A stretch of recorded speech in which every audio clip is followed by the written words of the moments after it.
This is Van Like the Ghost, and we're live on the air with Ben Butcher. And he's the CEO of Kaleidos Creative, an artist-owned collectibles company. I want to welcome you to the Family Like the Ghost podcast. How you doing tonight? I'm doing good. Thanks for having me on here. It's exciting. We love to talk to people who are super creative and are doing really cool things. You know, being a child of the 70s, I remember going to, like custom kind of old-fashioned toy shops and looking for old stuff. Yep. Back, since a child of the 70s, I was playing with like erector sets and slot cars and Lincoln Logs, and like I was like not being given like these like kind of pre-made imagination toys. I had toys that I can use my imagination. 100%. I came in tail end of the, I had the second half of the 70s and 80s. So, most of my formative creative years were built with toys that didn't create themselves. I had to make them into things, which I think was the best start possible. Yeah, I love going and finding the old toys from the 70s. Yep, I'm doing the same thing. Like you drive it. I'm like, oh, can I find a you drive it? Can I find like some like classic like slot car set that you can't find anymore? Yep.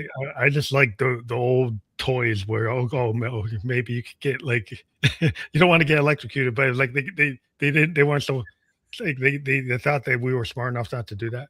Right, exactly. You remember the smell of those racetracks, those slot cars, when you kind of burn that engine? Like, that's one of those nostalgic smells as a kid. Yeah, it's definitely cool. I mean, I don't know. It's like I do. I hope that like what you're doing is like actually you work with a collective of like people like they're actually human made art. Yes. Which is like there's so much stuff that's like franchise. Right. Everybody's like, oh, we gotta make it off the latest cartoon movie, whatever.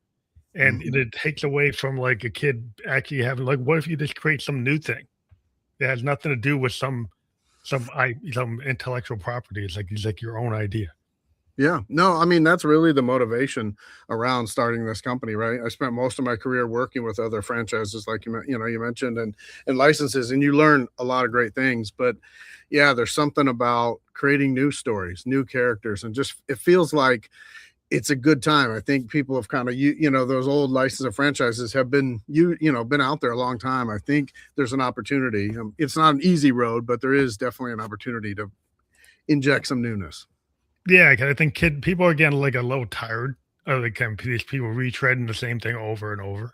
Yes, they want to see new ideas. It's like, where are the new ideas? Like 100%. I find them like in the independent world. There's a lot of new ideas. Yes, and in the big corporate world, they like to reuse things because they don't like have any kind of sense of imagination. I think it seems a bunch of accountants and actuaries like, oh, we got to do what works. Yeah, it's funny, you get to that size and you lack the confidence to take chances, and when you're independent, when you really don't have the luxury of making mistakes, you're just, I don't know, there's a freedom to trying new things, and also that drive of just creating something new. It just seems, I agree with you, the independent toy world is where all the ideas are, and I mean, any creative genre of independence, I think, is where you see the newness. Yeah, I mean, I guess like like a musician, you might start off being a cover band because that's how you get in the bar, right? Yeah.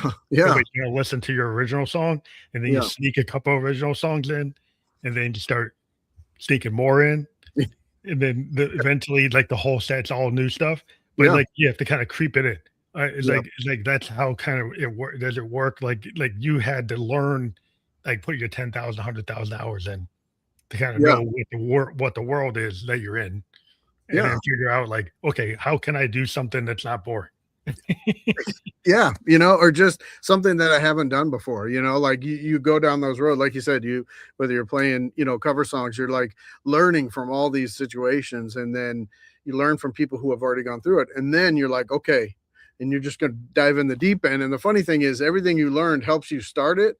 But once you're in it, it's like all new learning again, which is really cool, So, but yeah, you're right. It's like you have to kind of earn these stripes to get this chance, and take everything that you've worked on to get to this point, for sure. Yeah, it's like that muscle memory. Like if you're a musician and people are like, well, how come you don't have to look at the instrument? Well, you know how many hours I played before you sat to see me? You don't realize how much work was put in before you see it. So anything you create, there's all that work that was put in.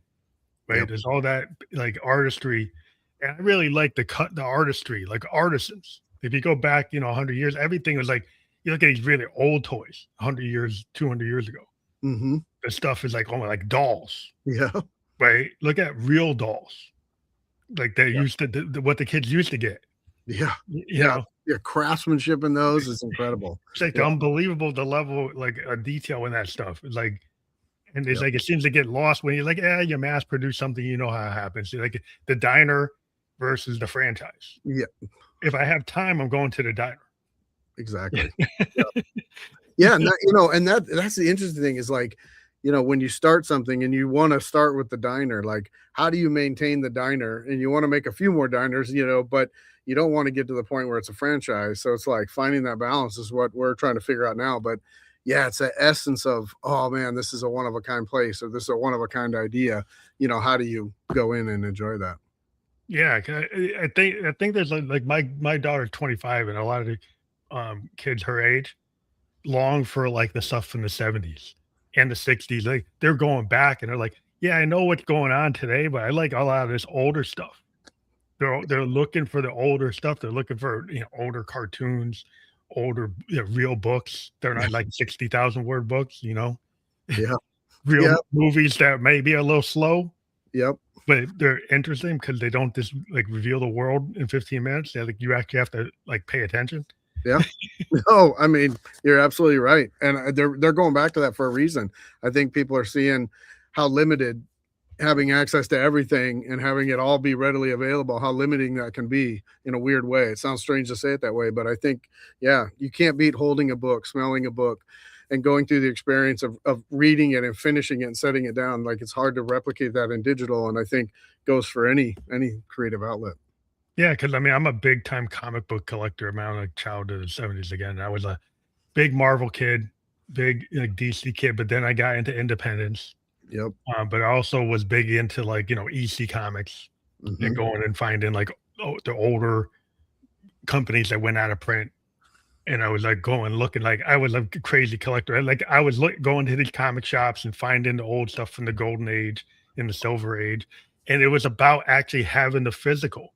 Yep. So I see all these people into the digital. It's like if you're a comic book collector or baseball card collector, you're into the physical aspect of it. Yep. Just, that's like, there's nothing like finding one of those silver age books and like, I got Fantastic Four number 20. You're like, yeah, that's the real deal. Yeah, it hits all the sensors, right? Like it like there's something digital. You don't get like the look of it printed on the paper. Like there's something about those, especially the old comic books. Like when you pick one up, it's such a different experience than if you see the kind of cleaned up digital. It's just not the same. Old ads in it, the letter page. You're reading like what people are writing to Stan Lee and Jack Kirby, and whether saying, "Hey, Stan, this stuff is top." Yeah. You're like just the language, like the letters and just the feel, the smell of the books. It's like you go to an old bookstore, even like old books. Like I said, I love going looking at old train sets. Oh yeah. And like the really old classic toys. Like I had original like steel Tonkas, Tonkas. And I remember being a kid with those. I was like, they were like so cool. And then like all the kids today, all they got is the plastic ones. Yeah, and those steel ones are still around. Like they're indestructible. Like you couldn't break those things. I remember those too, and the paint would be all chipped off, but it didn't matter, man. That thing was solid. It was so cool. Yes, totally. So what type of like ideas do you guys get in your world? Give me an example of like what these new artists like created toys could be. Yeah, like when we got together, I pulled people from the industry that I'd worked with. And I think, what we were trying to do is basically tell stories, create characters and tell stories that come from a personal place, but that are relatable across the board, which is, the foundation of kind of storytelling, throughout time. And so I think what we were trying to do is, we started with the blind box format because it allowed us to it's like different chapters in a story, right? So each figure gives you a chance to tell this story. So when we got together, we started talking about what do we want to do? How do we want to, put this together so that we enjoy it? And everyone kind of went off and just doodled, and we got back together, and just this explosion of creativity, like probably close to 200 ideas, just put them up on a wall. We're all reacting and just getting back to that experience of people in a room feeding off each other's energy, feeding off ideas, and then kind of, narrow it down to the ones that we think are really good. And also being very aware that what we don't want to do is have everything look the same. Like we want people, each artist, to put themselves in it. So, if anything, we want the fact that there's a variety to be the thing that is the same. Not, we don't want a house style so quickly, because that again takes away from it. And we want to make sure the artists are put on center stage. So it's not, here's this company that makes this stuff and you don't know who it is. Let's try to connect the people who created it and you, the viewer, who's seeing it. So that was our main focus. And we started off with, like I said, with Blind Box, because it was a fun way. We love collecting in this format. Seeing companies like Pop Mart and some of these other ones start to bring new ideas, new concepts to it. It felt like this was kind of the category that we could also do that and kind of avoid going down the licensed route, and at least, put our ideas forward. Was the idea like tiny toys? What's a tiny toy for people who maybe don't know? Yeah, tiny toy is just a small figure. A lot of times it's blind box. It doesn't have to be, but and there's a hunt to kind of collect them all. So when you pick it up, you don't know what you're going to get inside. You look on the back and you're going to be, okay, this set has, there's 6 boxes in this set, but there's actually 7 figures. One of them's a chase figure, right? So that one is, one of 72 or something. So it's a little harder to get. And then for us, like that blind box experience, it also comes, so your figure will be in a bag, you can't see what it is, and then it usually comes with an art card. Well, our whole team is collectors as well, so that was the other thing. We sat down and said, what are the things we love and hate? What we hated was we opened the box, the art card fell out, and you saw the character that you hadn't even opened yet. So we made sleeves. We slid our art cards into a sleeve. So now if you buy one of ours, you open it up, you determine, you want to see the art card that, and tells you who the character is. You want to open the bag. Yeah, and so I actually see it. Yeah. Because I think that's, a big part of this tiny toy and this experience is people want to control the excitement, the reveal, how they unboxing. Yeah. So we tried to add that second layer in there with ours. Well, I think that's really important because people, I think, have forgotten about that unboxing experience. Yeah. Or even the collectability, like you're saying, having, artists creating like these random things that you don't know what you're going to get. Yeah. And that used to be, they used to have these grab bag comic book things in the 70s where you have this plastic bag for comics. You have no idea what's in there. And you know, take a chance, you see what you're going to get. But I think kids like today, or even adults, they're just tired, like you said, of the franchises. They're tired of the big enterprises just selling you the latest, Star Wars movie. I've been seeing that Star Wars stuff since '76. And I had some of that old stuff. Yep. But Same here. But I need something new. Like a new Blade Runner. Like do something different. Yes. Come up with a new idea. I know it sounds so novel to do that, but it seems like it's such a hard thing for people to do these days. Yeah, especially in this AI world, I'm gonna dip into that. Like all these people say, "Well, I can just have a 3D printer and use AI and just build stuff," and people want that versus like an artisan, like a crafts person putting something together. So, and I understand people. I want to be able to level up. I want to be able to get bigger and produce. So there's how much of that tech do you use, right? Versus how much do you want it to be handmade? Because I'm a mountain biker and I like to get a lot of handmade add-ons to my bike from different manufacturers, and we kind of buy the frame and you buy all this gear, and some of the stuff is made by guys in small CNC shops, and I want that piece because that's what I want. Yeah. There's Harley guys, they like to buy custom stuff for their Harleys, and mountain bikers are the same way. Yeah. No, I think that's a big part of this. I think AI is a great tool, right? But, what do you love about what you do? And that human connection comes from the process, right? Like the process of start to finish. That's the meat of everything, right? Whether you're a songwriter, a filmmaker, anything, that ideation, that process of creating is that's the best part. And I think, we, in our case, we don't want to lose that element. And, there's a lot of tools and who knows, but right now, our focus is let's do that, because I think to your point, you putting something handmade on your bike, that's a different connection to you than something that was designed in a machine, with people just punching in things. It's not going to connect with you. And then that's the one thing also that AI cannot create connections, cannot Yeah. create that kind of It's stuff. like human artistry. It's like when people say, "Oh, I was had some like tech bro on telling me like, oh yeah, he's gonna create like no one's gonna want a real songwriter. They're gonna like these AI junk food songs." I'm like, really? Like I don't care. Like slop is slop, right? It's Exactly. junk food, Yeah. and it maybe it looks convincing or it Yes. sounds convincing, but it doesn't have heart, you know? You gotta No. go see, like, the Allman Brothers, or I would go see Funkadelic. Yeah. I Oh, don't wanna see somebody just running their CDJ or yep. running their SD card off their sequencer. I wanna see somebody on a bass, Yep. somebody on a mini mode, somebody a Exactly. Hammond B3, somebody playing a Les Paul, Yeah. they playing a real drum kit. It's like, yeah, because there's something about that you running that stuff off the SD card, that don't Yeah. cut it. No, it doesn't. No, and it'll never be able to replicate that. Like you said, they can make slop look beautiful, right? Like you can, but ultimately, yeah, it's just it's fast food, exactly like you said.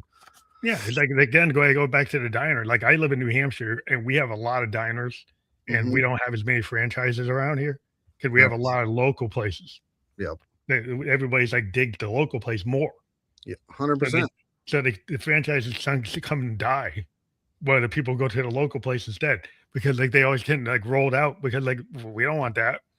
Yeah. We like what this guy makes because Right. we've known him for 20 years and we like what he does. Yep. Yep.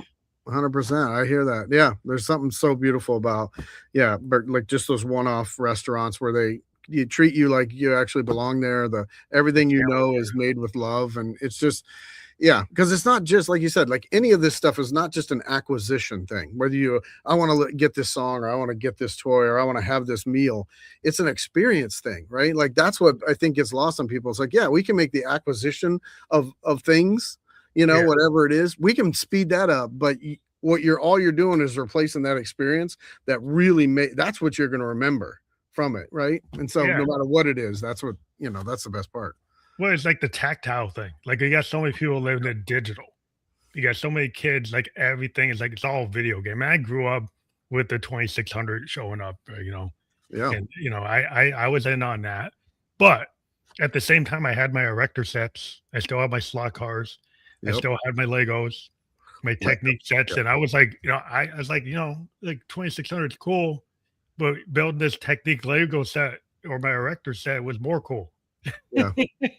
Well, and even with like Legos, like, we would get, when you and I were kids, like we'd get the set and you'd make the thing one time, like what it was. Yeah. But the best part was you added it to your bin or your bag of Legos, and the things you made after that out of your own mind. I That come was up the with best my own part. thing. Like I was Yeah. gonna make my own Batmobile. Yeah, Like, I'm exactly. gonna I'm make like, my own, like, Space 1999 thing. When yeah, I'm watching Space exactly. 1999, we're gonna build one of those landers. Yeah.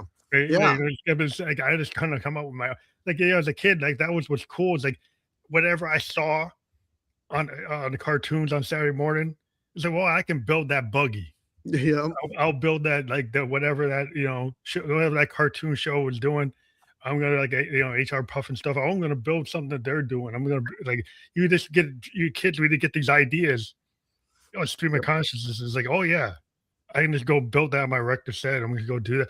And that's how we would pull things together. Yep. We just in the mind, in the head. Yep.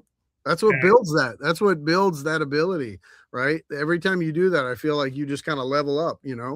I agree. I mean, I remember I made the truck from BJ and the Bear, one of my favorite shows as a kid. yeah, But no one was making product, but I made a Lego one, and I thought in my mind it was it's the perfectly tops. accurate. I have no idea how bad it was, but I remember I had to make one. Yeah, I made a Mach 5 because I watched a Speed Racer or Mach Oh Go yeah, Go. Like I like the Japanese stuff, so I actually yeah. went and found the Mach Go Go, which is Oh Speed wow, Racer. that's But cool. yeah, because I'm a comic book fan, so I was like, well, where does that really come from? Yeah. Oh, Right. that comes from the anime. And what's it Yep. called? Mach Go Go. It's like, well, I'm gonna trace it down. I'm gonna go Yep. find it. Yeah. But but I would kind of like that. But yeah, I think it just like you want people to get really pulled in. Yeah. I think so much stuff today is so throwaway. It's like everything's 15-second experience, then you throw it away. Yep. Right? It's like you want something, somebody's gonna keep it, or Yep. somebody's gonna get pulled into it and get into the collectible thing like the comic book kid. who's looking for all these rare comic books and he gets pulled into the experience, he's always going to show up looking for that next thing, looking for the next thing that he thinks he's going to build to his collectible collection, you know? Yeah. It's that hunt, right? It's the hunt. The more work you have to do to find something that you really, you know, treasure, the longer you're going to hold on to it. If it's instantaneous and you don't make that connection, it's, you know, you're going to lose interest and then it's just going to be a throwaway thing. So I think, you know, that idea of going out, finding the little comic book store or finding the thrift store that's got a box of comics that someone got rid of, you go through there and you find that gem that you either knew about or didn't, you know, that's the kind of, I think that's the same way with, you know, when independent people are creating things, like how do you create something that people feel like, you know, that was they've been looking for and they found it? Like, how do you do that? And I think, you know, that's kind of what we're trying to do is create that same feeling that, you know, I know you get when you find a comic that you're just like, oh man. So, yeah, well, it's an emotional connection because I'm a Jack Kirby fan. Like I'm looking for anything Kirby, even if it's not Marvel. Like, if it's the stuff he was doing for Atlas, the stuff he's doing for DC, stuff he did for Fawcett, like I'm looking for anything he did. Yep. It's a romance book or a war book or a cowboy book. It's like if I can find any of it, I'm gonna try to trace it down because I'm just getting into the historical presence. So like if somebody finds like a toy manufacturer and it's like, well, what's their first run or something? Yep. Right. Like what else did they do? Like where these guys come from? Where these guys go to? Right. And so people start tracing like your history and it's like, hey, I want to find everything that this guy was doing, or these people were doing. And they get caught up in it, right? And then they just like that's what you want. So you want people to actually get passionate, to feel like drawn in emotionally, and just like they just like, you know, it's like a fever. It's a good one. Totally. Yeah, it's like the best kind of rabbit hole, right? Like you fall in love with something, you're like, who made this? And you look them up, and then you're like, wait, what else did they do? And you start realizing you're gonna like a lot of these other things because there's something in there that they, you know, want to do. So yeah. Yeah, this thing is fun. I mean, again, being a child of the '70s, we always kind of like long for those days. But there's something about the authenticity and the vulnerability. Like, you know, not everything got to be perfect, right? And the thing is, like, when you have stuff that's handmade, it's not going to be exactly perfect. That's the whole thing. Being an artist, like, you know, musicians, like a lot of us are into like the happy accident. Yes. Vulnerability. Yes. Like authenticity. And you find those things when things aren't like mass produced or overly produced. Overly produced, yeah. Because you can, you know, in small batches, you can still create some of that, even when you're producing something that you know, more people you want to experience. But yeah, it's when you start losing and forgetting about those elements that you mentioned, you know, that authenticity, you know, that vulnerability, like all those little elements, that imperfections, like if you forget about that, that's when it becomes just, you know, mass produced to a point where it's not enjoyable. Yeah, because I mean, you get to the point where suddenly the recipe doesn't taste like the recipe, doesn't feel like the recipe, doesn't look like the recipe. It's like, oh, why are you're just going there because they're going there? Yeah, exactly. You know, it's kind of like you're just on like an automatic pilot. Yep. And I'll go get that because like I'm comfortable with that, or I know that. And you got to get people. It's like, well, maybe I should go to the things I don't know, or the things I haven't tasted, or things I haven't looked at, or things, you know, to get people more adventurous. Because I mean, I was a kid. I was always listening to college radio. You know, when I went to college, I actually like did college radio. And cool. I was into like all the indie bands, like all the pre-grunge band, all the like, you know, stuff that was going on. Camper Van Beethoven, you know, REM. They were on IRS before they got big. You know, following all those guys, man. I like Big Star. I like the Velvet Underground. I was always going for the underdog. Yeah. What the guy that's not in the top 10. The guy's the bottom 500. Yeah. Like, that's what I want to listen to. Yeah. 100%. Yeah. It's the good stuff. Yeah, that's where all the cool stuff happens. Yeah, that's where people are taking chances, right? And eventually they're going to influence all the other things that become mainstream and all that, just because they're the ones doing all the work to create the newness. So what are some of the weirdest or strangest ideas that you've seen actually become product? Like just within my company or just in general? Well, maybe your company or maybe in general that maybe inspired you. Like you can kind of start from wherever you want to start. Yeah, I think like, I think with our team, like, we threw so many ideas out and you never know what's going to work, right? You never know if something's going to connect. So even some of the strangest ideas, we have one that essentially I thought was a throwaway idea. And it was just a cat scan. I just played off the name cat scan and just did a cat that was transparent. You could see what he's eating, right? It's a silly idea. And sometimes those silly ideas actually connect with people in different ways, and I think there's a lot of ideas in our lines that started from like there'd be ideas that we've like really worked on and you'll be like, okay, that didn't quite connect. And then there'll be simple ideas that you kind of think is a funny thing or a play off something, and then people really connect with it. So I think that's we've had some other really interesting ones. I mean, we have one called Tiny Shiny Heinies, right? And it's little animals with shiny butts, and it was inspired by the idea that all these statues around the world that people rub for good luck. Well, in this case, these little critters, you rub their butt for good luck, and again, it's a silly idea, but you really find how that connects with people. So I think being kind of a smaller team and not being tied to a larger company, we could take risks with some of these things and go out, and I think people appreciate that, right, on just these different ideas. So I feel like you could go through a bunch of our lines and just see things that you're like, wow, okay, I wouldn't have thought of that, but it's a really funny idea. So Well, I think risk taking is the big thing. I mean, I remember there's a statement from Bowie because I'm really into David Bowie, but he used to say like he didn't feel like he was being an artist unless he took risks. Yeah. Like he felt like he had. That's why he's kind of shifting all the time. Yeah.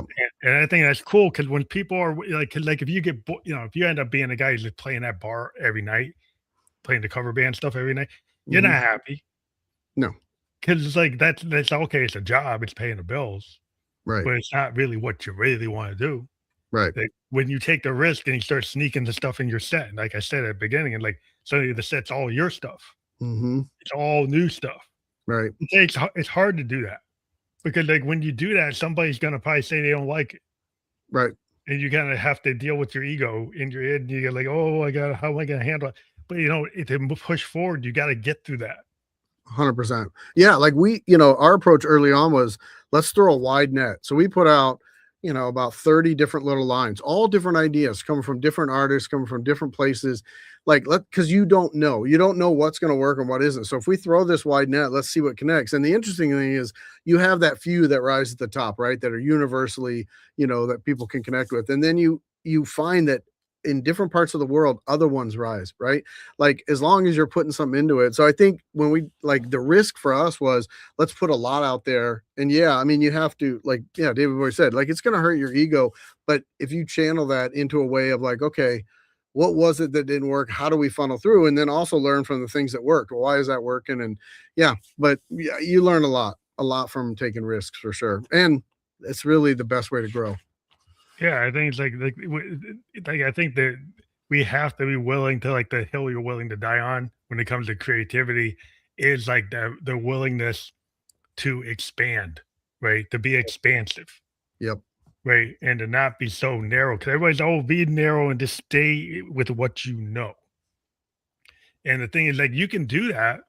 You can become like, I'm gonna only be a blues guy. I don't play Delta blues, I'm just gonna refine it. And that's fine. But when sometimes you get a guy like a Hendrix, and he says, "Oh, I'm gonna take psychedelia, blues, a little Dylan, a little Cherokee mysticism, and kind of mix it all up with some cosmic stuff too." Right? Then it's not just pure blues. And I imagine that some blues guys, well, he wasn't really a blues musician, like he's kind of like a cosmic musician. It's like he wasn't trying to be just a pure blues musician. Yeah. Well, I mean, that's the wonderful thing about arts, right? Like in music, you're talking about like, one genre, someone gets inspired and they take that and create the next thing. And that's that whole being open, right? Like being open to see how people can take something really interesting, put it through their filter. And that's what makes things grow. Like if we didn't do that with blues, we wouldn't have rock and roll. We wouldn't have most of the music we had if people didn't take and build upon it, right? And I think we're all collectors too, and we collect vintage. I mean, I love vintage like you, and you collect all this stuff. And like, what is it that you love so much about it, and how can you put that through your filter and create something that will hopefully connect with people in the same way? And you want to build upon seeing these other amazing artists doing their work, Yeah, it's like a reference thing. It's like every musician, like, everybody talking about sampling, like every musician samples in their mind, Mhm. their references, like their heroes, Yep. right? And it all comes through your fingers or your voice. Everything you've ever listened to Mhm. when you're an artist, like your writers, like artists are very observant, Mhm. from writers to painters to any kind of artist. And they pick up what's outside themselves and they pick up what's inside themselves. Yep. And so the subconscious mind and all that stuff that's in their dreams comes out through their hands and their voice and everything else. And they learn how to synthesize it. Yep. And that's with the best art. But with the AI, I'm going to go down that rabbit hole. People just take, well, what's in the what's in machine learning library and do these, these really interesting collages Right. that I call slop. Mhm. But, like with the AI, with AI, you may get to Hendrix, but you won't know how he got to his point, Yeah, right? but Like where's their emotional, all the connection? things, yeah, that made him, you're gonna miss it because you're gonna leapfrog all the good stuff, right? You're gonna leapfrog all the inspiration, all the path that he took by jumping forward to something. And so I think, yeah, that's a big part of why I'm not interested. The process and the journey people go on is where you find the really, good stuff that you can soak up. You're right. You got to be a sponge. You got to take in stuff and you got to allow yourself to kind of, mush it around and see what you can do with it. Yeah, I guess like the whole journey is like you never stop like learning or experiencing things Yep. unless you just close your mind. If you 100%. close your mind and you say, "Well, I only like this, and I only am ever gonna like this," then Yep. you'll go, "Okay, that's the way you want to be." But like a lot of times, we're on the outer edge is like the bell curve. Hmm. Like we're like artists want to take that journey. That's the whole point. Yep. The whole point of getting up every day, is to actually do the art. Now, whether somebody's going to dig the art, that's not the point. The Exactly. point is to do the art and then put it out in the ether, and then the tribe will find it, Yep. right? And if you're scared of that, then the tribe's never going to find it because you got to put it out in the ether, or nobody's ever going to see it. Yep. Yeah, I mean, that's exactly where we're at in this journey. We're looking for our tribe, right? We're looking for what the people that are going to connect with what we're doing. And it does take longer to do that, but it's way more rewarding, by taking that chance, putting it out there, like you said, and then find your tribe and let them realize that there's some authenticity and all that being done here. Yeah. So I think it's really interesting. Like, what did you ever have a surprise on some product that you were working with that became more successful than you ever thought it would, and maybe one that you thought was going to do it but it didn't do it? I mean, there's a lot of situations like that. I mean, just, within kind of Kaleidos and what we've been working on, I think, man, I'm trying to think of, it's kind of similar to what I said before. There's definitely lines that we thought were like simple that weren't gonna, go anywhere. And then there's other ones you're like, wow, that totally, took off. I'm trying to think of an exact example.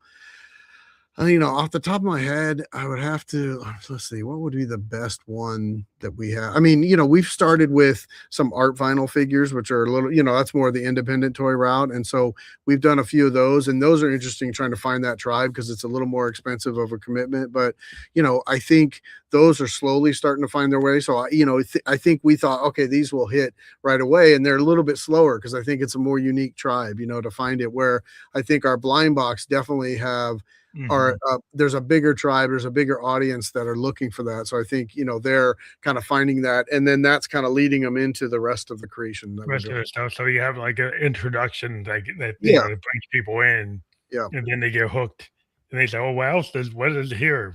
So then they get right. drawn in. Yeah, for sure. Yeah, that's the thing. You got to hook people. I'm always talking to writers, like, how do you keep somebody in the book?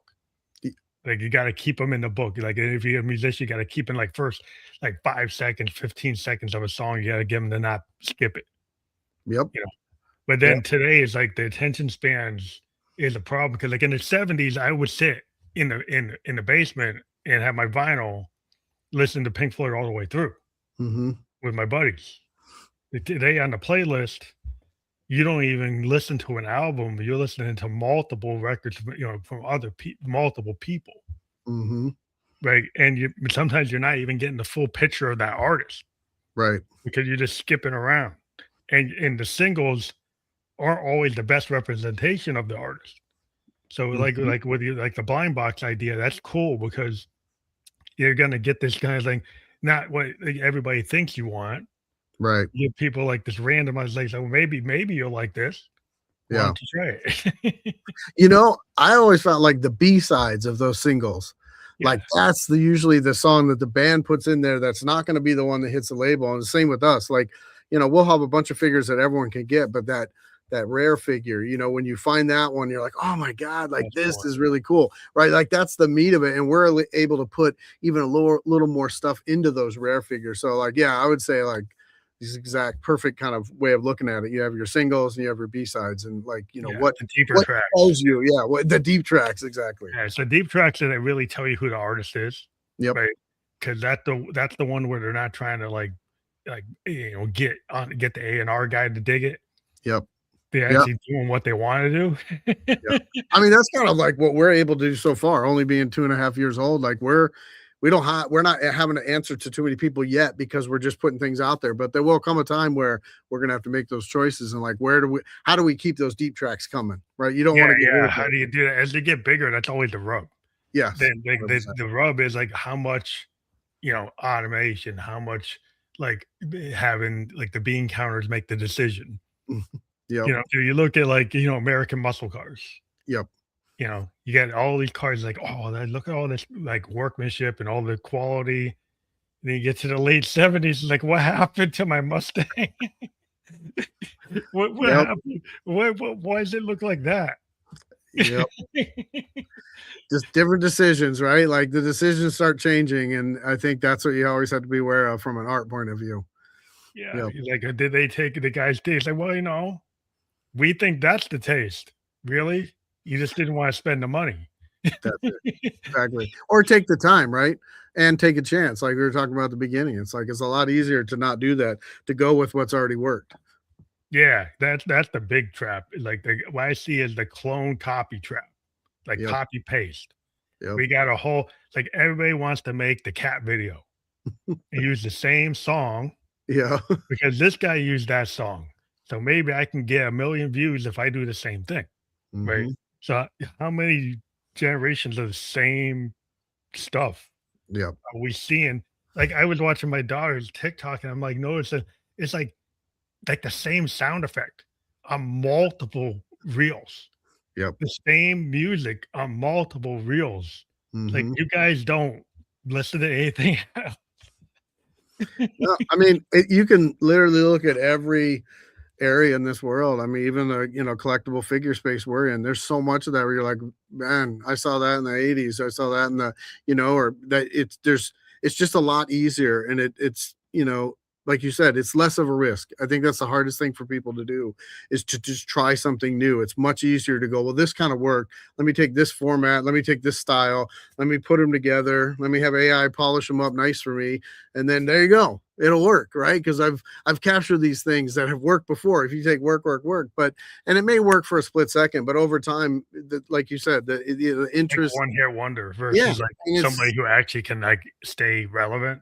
exactly, and it Yeah, takes a lot more harder work to stay relevant and to keep putting purpose and meaning behind what you do, right? And I think that's the hard. That's where people are deciding right now. We can well, call it AI, but it's like purpose or not. Which way the do you thing want is, to like, go? do you really want somebody who's a craftsman that, with the arguments, like, my daughter's a graphic artist, so she's like and everybody was telling her, "Oh, AI is gonna take your job," right? She's 25 years old. She has tons of work because what people want is something that's actually unique for their brand. Yep. Like, she actually does logos by hand, Hmm. and the companies that go with her found out that when they do the slop one, that everybody's got the same thing, Yeah. right? But she's actually guaranteeing that because she has that human touch, that no way it's highly not unlikely it's gonna match anybody else, and Exactly. it's gonna give you that uniqueness that you actually need, and then they actually realize and, like, it's not all out of hype to say you did everything with AI. It's a Yeah. lot of hype, but It's all hype. when it comes down to it, don't you want that customized, like, look for your company that stands out they pulls the heart. And the Yep. only way you're gonna pull the heart is with a real artist that has a heart. Exactly. Yeah, and I guarantee your daughter's, like, doing the work, looking into the company, like, figuring out what are, like, shapes and, symbols and all these things that go into her head to help design something that feels, like you said, it has more heart to it. So, I think you're right. You gotta have a heart to connect with the heart for sure. Yeah, so it's like, what are your goals, like short term, long term for what you're trying to do with your company? Are you just within like because you're in the ether, do you find that you get a lot of international customers or is it all like the US?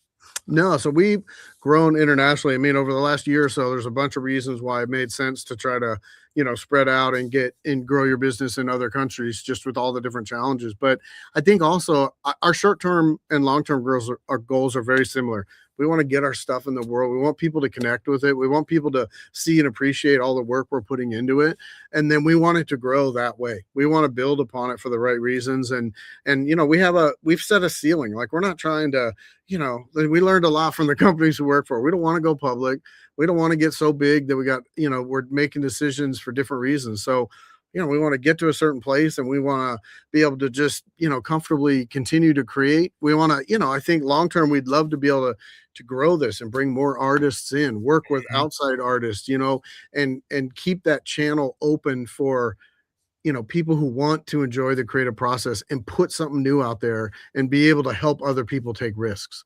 Like we're talking about that earlier. I think like if we can get in a position where we're a little more stable with what we're doing, then we can help others take risks. Oh yeah. And that is the most enjoyable part. I mean, just the risk taking that our team does is so fun to watch and to be able to then be a tool that other people can use. So those are our goals, like we don't put it in financial terms or anything. We know why we did this and we want to drive our goals to that same purpose. Yeah, yeah, the private equity guys, I don't want them coming in and like wrecking the super Yeah, I uh, know. yeah, that's like the trend. You're like, oh, let's do that. But I think the cool thing, like, what I find is like this entrepreneurial spirit, but also kind of like the collective. Yes. Like I always looking back, like Warhol and the Uh-huh. Velvets, Zappa and the others with all the happenings that were going on. Yep. You get like Parliament Funkadelic and the kind of happenings going on there. Yep. Sun Ra with all the like Mhm. happenings, and he was hanging out with artists and filmmakers and poets. It's kind of that idea, like you're in this artist community. You got multiple disciplines Yep. of people bouncing the things off of each other, Yep. and everybody's passionate because they're into it, Yep. and they're not just doing it for the paycheck. They're doing it because they're passionate. It's like when you're a startup. I'm a techie. I'm in tech, and I Yep. working for the big corporations. I got bored. Yeah. They would tell me they wanted to do the innovation, and then they would have a bunch of accountants tell me what I can't do. Yeah. So I'm I'm done with that. Yeah. So I like the startup, entrepreneurial, smaller companies where you can have passion and feeling, and you can actually get something done. You know, 100%. Yeah. I mean, look, that's where, you talked about it earlier. Like that's where you can take risks with plan out your risks and do things. And yeah, I mean, find those, find that community, because we always talk about keeping kind of a balance of like one foot in the art world, one foot in the collective world, right? And making sure we don't over lean one way or the other, because it's important that from an artist point of view we're respecting that process and what we all love to do. And then from the collectors, like we want to connect with those people too. And it's just yeah. finding that balance, because when you find that community and it comes from all different genres and different, like it's just amazing, like the way that it all connects. So So do you guys go to like conventions, or like is there a certain like circuit, like the comic book circuit is like all these conventions, yeah. to go around. I like the smaller ones, not the super big ones. Like So that's what we're finding. So the smaller ones, the little designer toy conventions, even for us, like we had just by happen chance, we have a lot of cat people. So a lot of our characters came out as cats. And so we even do little cat conventions and just connect yeah, with it's that cool. community, right? Because what you're saying is the community doesn't have to be specifically what you do, but it can be, oh, it's a You can bigger seg into community. another community. You can seg Yeah, into like a different art community or a different type of collector community maybe you wouldn't think would be into it. yeah. And I think, for us to find that tribe, I think, we're staying away from the big San Diego Comic Cons and all these big Yeah, ones yeah, where the big ones you are could go, and there may be a time where that makes sense. But right now, I think we're finding more enjoyment going to the local fair or going to a small yeah, convention. And just one, you can connect with people better. They can connect with what you're doing. And so, yeah, so we're hitting the design toy circuit, kind of the, pop culture circuit, but then yeah. the oddball ones, just to find that community. Yeah, it's cool to be with the eyeballs because that's kind of where the cool stuff is happening. Like again, it's like 100%. in the underground, Yep. in the independent kind of college radio kind of mindset.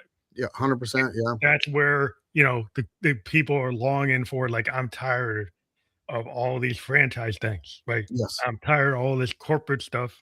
I Hmm. kind of railing against it because like I want something that I can identify with, and I can't identify with this corporate thing.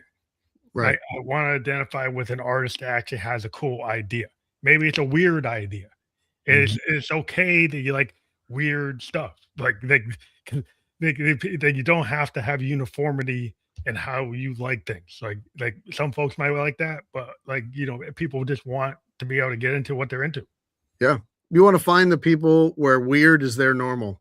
Yeah, We don't, I don't want to be normal. Like I want to be weird. That's my normal. And that's what, yeah, all of us, we feel like, and it's weird in like the best way possible. It's like the biggest compliment to be like, yeah, we're looking at things differently. We're thinking about things differently. We're observing things differently. And we want to find the people that appreciate those things as well. Yeah. yeah. Because art is kind of like it's like a hot, whatever you perceive is like your mind. You could get pulled into the box. But the outside the box is kind of where it's at. Yeah. And a lot of people, they might have been kind of trained to be in a box, and eventually they break out of the box, and then they get drawn to this stuff like, "Oh, what have I been missing? Hmm. I've been missing Kaleidos Creative," Yeah. because I was like thinking I always should get the approved thing, Yeah. and the approved thing is not cutting anymore.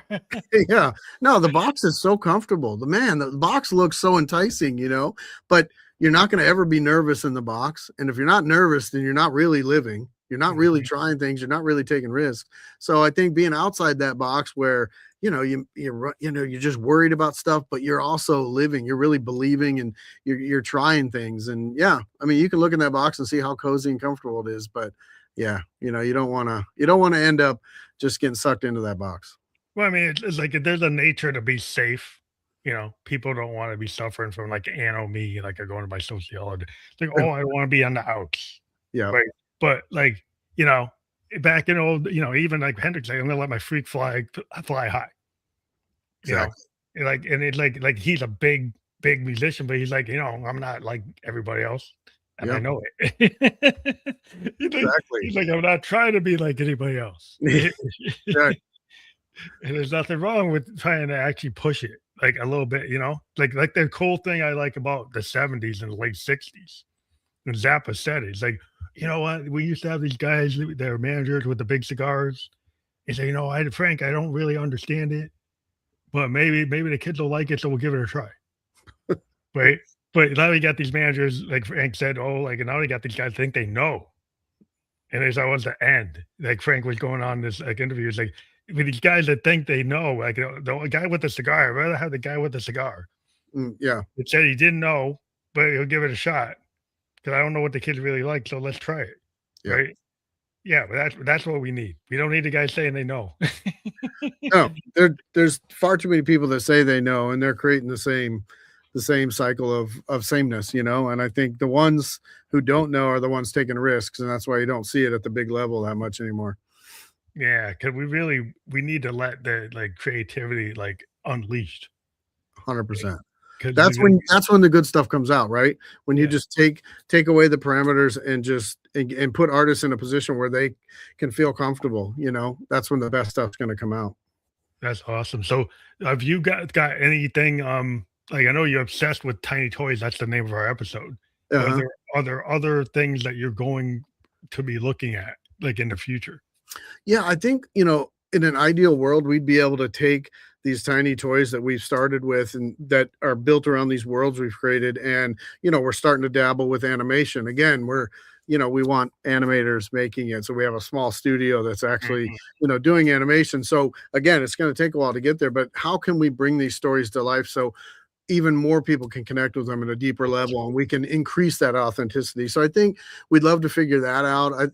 Just looking for more ways to tell the story. Maybe it is graphic novels, maybe it is Yeah, comics, that's maybe no, it's, yeah. picture books, just any way where you can, artistically, bring these worlds even out more, I think is what we want to do. And we're not even putting limitations on what it could be. We're going to start here and we're going to build and let this build with it. But yeah, man, I'd love to see us, create, Yeah, worlds that you could go sit and watch in a theater or, watch on TV or whatever it is. And I think we're creating worlds strong enough to do that. And we just gotta, just go about it right and the right connections of people, and we'll find that guy with the cigar. that's awesome because it's like, like growing up in the '70s, what was cool, like you get something, it would be like a poster or Uh-huh. stickers. Yep. Some of the albums actually had stickers in them and they had posters in them. Mhm. You get like, older, even old video games, you have books and they come with like posters and you actually have a tactile experience. Cause like when you are like a consumer of this type of consumer products or art, Mhm. the more that you can feel like you're in touch with the artist, because you get this big blow up poster, or Yep. you get stickers, or you get little cards, you get little knickknacks. Like then you were drawn into it, saying, "Hey, that's cool." Yep. All this digital world where suddenly you don't have any tactile experience. Either your album cover is like just on like a phone screen. Yeah. You Yeah. don't have like a Led Zeppelin cover where you can like see the cutouts and all this other stuff going on. Like all the cool stuff, you open up Tommy and you Oh, see all King this stuff Soul. going on. It's Yeah. like, yeah, it's like, well, where's that? Like that's why vinyl's coming back. Like I got a bunch of albums on vinyl because I do music, but like vinyl is cool because it gives the artist an artist a chance to work, or a photographer to work with a band Mhm. and come up with an idea. So it's cross pollination from going from the music to actual artist working with an artist Yep. to bring that in. And that's kind of like what you're doing. Like you have people who are artisans or artists. Yeah. Yeah. Yeah, and we were talking about attention span earlier. I think that's part of it. I think you want to keep people, more interested for a longer period of time. So make that experience. So, now, going back to opening an album, that's a lot different than hitting a button and it just plays in your digital. You're opening the album, you're reading the story about what it is. Maybe the song lyrics are in there, maybe there's, additions. And same thing with the collectibles. Like, yeah, open it up and there's a card, and we do little pamphlets now where we tell the story. So you Oh, can kind of cool. open it up and you can see like, oh, this is the bio, and this character is not just a character. This character has his own playlist. This character has his favorite food. Oh, It's like cool. getting into those details, right? So that it Take just the time. becomes more Yeah, you took the authentic. time to Yeah, and tell the now story. people are, yeah, it's a lot deeper, so it's not just a momentary thing. It's like, "Oh my god," like, and they start putting this world together, right? And then, we'll come back and keep adding to that for them. And so, yeah, it's the That's exact really reason cool. why That's more people are. immersive. Like, you Yeah, want that totally. immersion kinda thing, thing, because if you get drawn in, you actually have a story, Yep, right? Like you're saying, and that's really cool because that's kinda like the old days, you know? 100%. Yep, They used to, even on Saturday morning, you had, like, cereal cartoons, and they had these stories like Freakies, yeah, I would kinda date myself with, like, Freakies, but they had this whole animated story about these characters on the box. yep, And being a kid in the '70s, like, I got drawn in. I got drawn totally. into the freaky.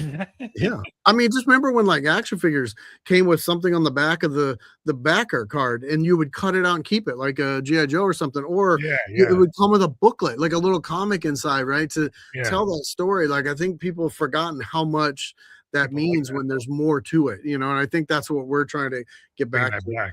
Yeah, Yeah, bringing I it back. think that they even get kids back into wanting to go to a toy store instead of like, Yes. "Oh, everything's gonna get sent to me online." Yeah. Like, I wanna actually physically go into, like I like being, like, here in, like, in New Hampshire, Maine, you find these old little hole-in-the-wall toy shops. Mhm. They got the dolls, and they got the old metal cars, and they got the Tonka, they got all this stuff. Yeah. And you're like, that's cool. It's better than going over to the Walmart. Yeah. Well, you know, and the beautiful thing with blind box is there's an art to people selecting the box they want, right? Like, and if you buy online, they're just going to send you one. If you go to the store, like there's people who are like, I have to be able to pick up that box. I want this specific one because they're trying to find something. It's part of that experience for them. They're like, oh, and they may pick up multiple ones and feel them and get a sense of which one they want, right? There's a whole kind of backstory to how people find that. And it goes back to having cool stores that put this stuff there, and these people who run these stores, they know what they have, they know the toys, they're talking, interacting, you know. That's why the small mom and pop shops, you know, we lean heavily on those, and we have, you know, set up so that, you know, we can do small orders. And I think it's because you want to get in those shops where that's where, you know, those intimate experiences are. Yeah, because I think the kids are starting to realize like the cool stuff's in those mom and pop shops, those little neighborhood shops. They're not part of the big franchise.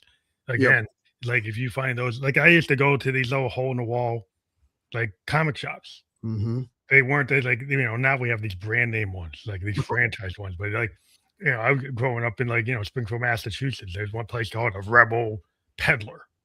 Yeah. And he had like the Dungeons and Dragons stuff.